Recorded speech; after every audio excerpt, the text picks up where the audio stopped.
Bħalissa f'pajjiżna hawn dik li meqjusa bħala l-pijuniera fil-mard tal-qalb konġenitali, il-professur Jane Somerville.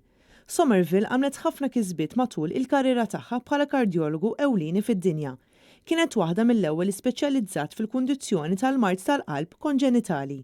Iltqajna mal-professur Somerville hekk kif bħalissa tinsab fi btala qasira ġewwa pajjiżna. Staqsejnija għaliex għażlet li ssir kardjologu. Oh, because I was in love with one, number one. And number two, I was entranced by cardiac surgery. And I really wanted to be a cardiac surgeon. So I started in surgery. Somerville speċjalizzat f'dik li magħrufa bħala GUCH, Grown-ups with Congenital Heart Diseases. If you've had open heart surgery or surgery in infancy or childhood because you were born with something, that's my interest, and then you grow up as a result of the surgeons prolonging your life, you may still have problems. You may need further surgery, you may get arrhythmias of the heart, you may still get heart failure because things haven't been corrected, or you may have a valve put in that becomes like chalk. There are lots of ways it can. You may have your lifestyle invaded. It can infect your way away any heart disease. Wara ħafna snin ta' xogħol fil-kururġija, ġiet magħżula bħala l-ewwel mara li saret reġistrar meta ġiet appuntata f'din il-pożizzjoni fil-Guy's Hospital ta' Londra fl-1959. Din il-pożizzjoni ta' ċans li taħdem fuq xogħol innovattiv f'dan il-qasam.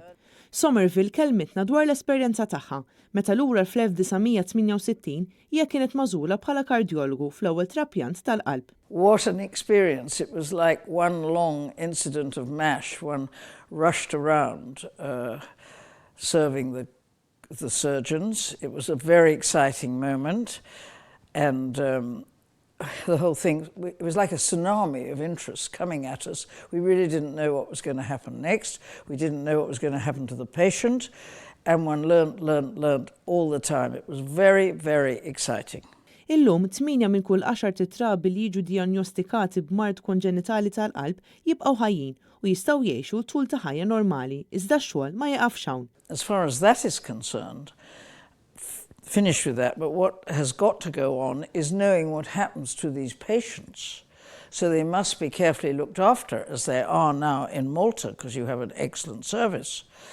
And one must find out, because that will influence what's done to them in the beginning. And there are a lot of innovations, many things that had to be operated on in the past. All that has to be found out, and prevention is the research that needs to be done. How to prevent people being born with these abnormalities. Jane Somerville waqfet id-Dipartiment tal-GUCH f'Mater Dei li huwa mmexxi mill-Professur Victor Grek u mit-tabiba Marian Caruana. The clinical research that I did was on what happened to patients who were operated on in infancy and childhood over the last years. And you have a lot of these in Malta. That's why you needed the service for grown-up congenital hearts, which we've established very successfully. I think it's one of the best in the Mediterranean, in Mater Dei. Għalkemm illum hija rtirata, il-Professur Jane Somerville qed tkompli tivvjaġġa madwar id-dinja biex tgħallem lil ħaddieħor f'din il-qasam tant importanti.